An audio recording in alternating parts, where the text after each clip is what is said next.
Hi everyone, welcome to On the Other Hand. I'm Ariane Zurcher. We are in lesson number 7. We are just zooming along here. This is our second panel, Shape F. Gather together your materials that you need for Shape F and let's stitch this together. I'm working on this shape, which is my little circle. I think I'm going to break this up and maybe do a smaller circle here. So here's my 3/4 inch circle, and I'm going to whip stitch it down. I'm going to leave a little opening so I can stuff it, and I'm going to stuff it pretty densely. One of the things that I think adds interest to a piece is different textures, different height, and color. So those are kind of the three, right? So when you're doing something like this, I think the most successful of these rocks are the ones in which there are varying levels. So it's not just all flat. Having one or two of the shapes totally flat, I think is fine. But in a piece like this, where I have 5 shapes, a couple of them need some height to them. So you can achieve that in a number of different ways. You can do it with thread and the stitches you use. You can do it by doing what I'm doing, adding a little wool scrap. It doesn't have to be a circle. You could make it any shape. It's irregular, and stuff it. Or you can add it by just layering and not stuffing. So those are a couple of different ways of adding some height, which I think adds interest to a piece. I'm going to go ahead and leave this little bit open, and I'm going to get my tools and a little bit of stuffing. I bought this applique tool because I was trying different methods of appliquing. And this is like a whole thing, like when you buy this tool, there's like videos, I think. And anyway, I ended up just learning how to needle turn, and I like that way of appliquing. And so that's what I do. But then it turns out I'm using this little tool for all kinds of other things. And it wasn't cheap, this little guy. It comes as a set. There are 2. And I thought when I didn't end up using it for applique, I thought, well, that was kind of a waste. But then I found that it's great for all these other things, these other uses. So that was not a waste of money at all. I use this little rod for a whole number of things, which is, I think, kind of funny. All right, I'm going to, let's see, that's not really dense, but it's kind of dense. Maybe I'll have a little more.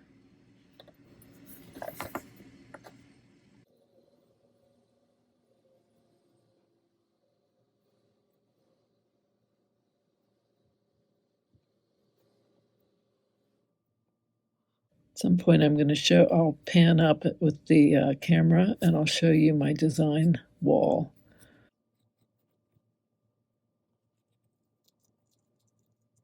All right, I'm going to go ahead and whip stitch this opening down.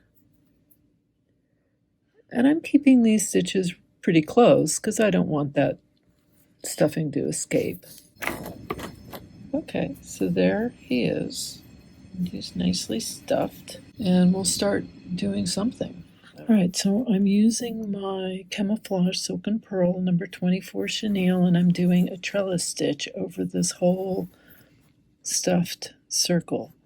So, as always with the trellis stitch, I start with the back stitch as my base, and I'm going to go around this circle. I'm not going to make these stitches too small for my back stitch. I'm going to keep them, see if I can show you, about like that.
So now I'm going to start my trellis. Now I can switch to a tapestry needle, or I can just use the back of this needle. I've done both. If I start poking myself a lot, then I switch. It's kind of what makes up my mind for me. Is it hurting me? As I go around, I don't want to pull this tight because I want this to go over my dome, and I just want it to be kind of relaxed. So I'm just trying to pay attention to the stitch that I'm going into. How long is it? These aren't really small stitches.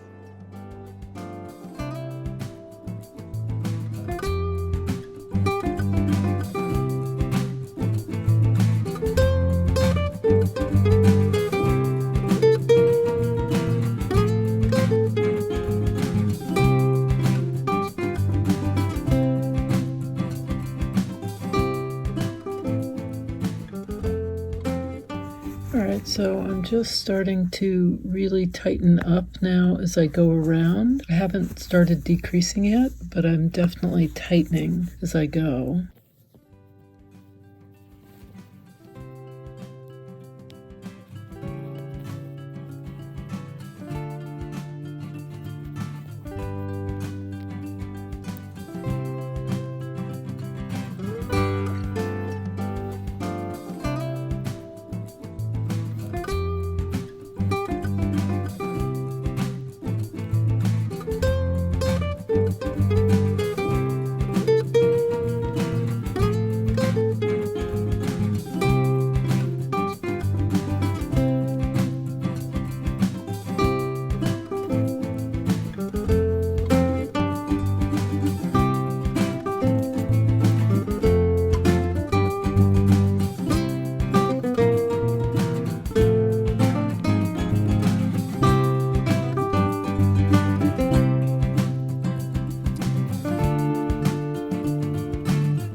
Okay, so I think I might stop here, and I think I'm going to fill this with something more colorful. I never did end up decreasing. I am, however, going to stop now, and I'm just going to run my needle down the side here and anchor it below so that the thread doesn't show.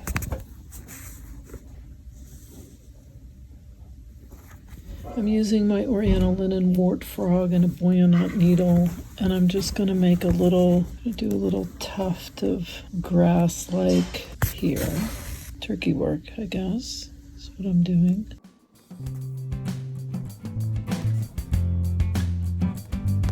It can be varying lengths of grass. I don't even know if I'm going to cut the loops or not. I'll see how I feel when I've finished.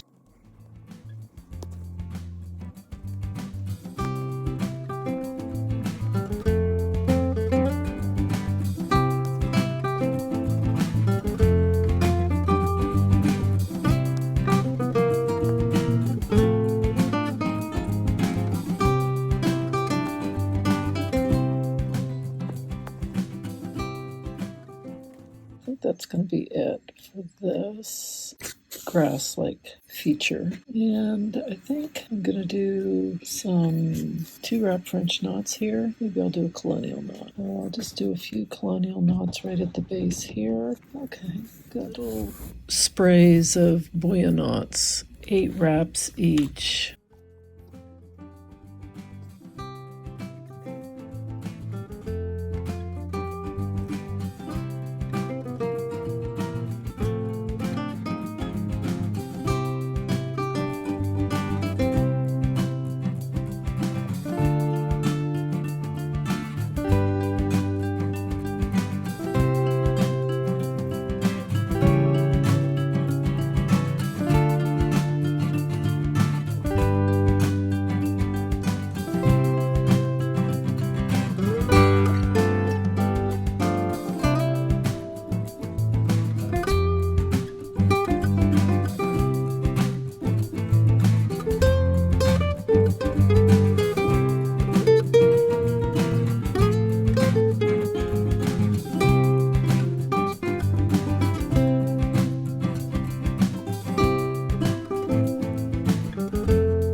I'm just going to keep doing little bursts of 3 until it seems like it's done. I'm using my mermaid shimmer, and I've done 4 of the Italian knotted border stitch, and I'm doing 1 more right here.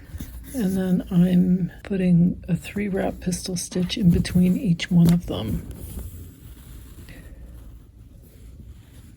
And then I think I'll just do a couple of French knots in and around this cluster of seagrass French knots.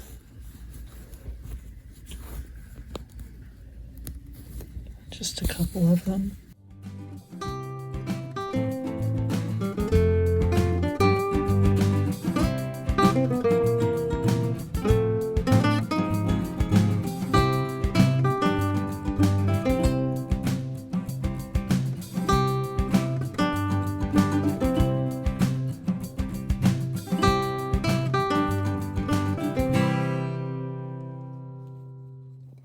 I'm doing a purl stitch with my shepherd's silk Mermaid Dances, and I've got it threaded on an 18 chenille.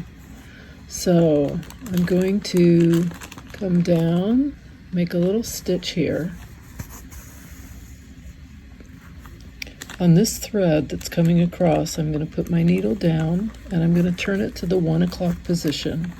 I'm going to have my thread underneath the needle to the right and turn it all the way around.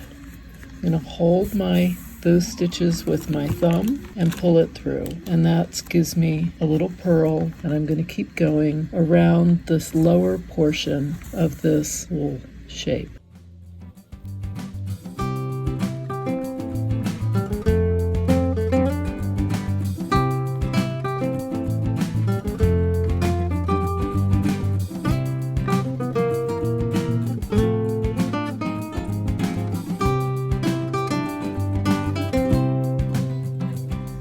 Put my needle down through this little dash, bring it up to 1 o'clock position, threads to the right, and I wrap it around, holding those stitches with my thumb as I pull this thread through.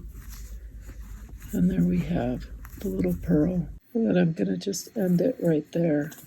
And that's my little purl, and I'm going to thread this on a number 1 Milner's. I'm going to do a couple of little French knots in the same thread, just kind of random along this edge. I'm not gonna worry about it being too the tension or anything, just kind of let it be loose and haphazard. And maybe I'll do a couple here. That's it. That's my shape. So we have just finished stitching shape F. Our next lesson will be shape G. Don't forget to hit that like button, click on the subscribe button. There's a little bell that pops up for email notifications. You can click on that. Talk to me, leave me comments in the comment section. I always love hearing from you. You can tell me where you are in your process here with your rice sack. How's it going? And until next time, here's to stitching together.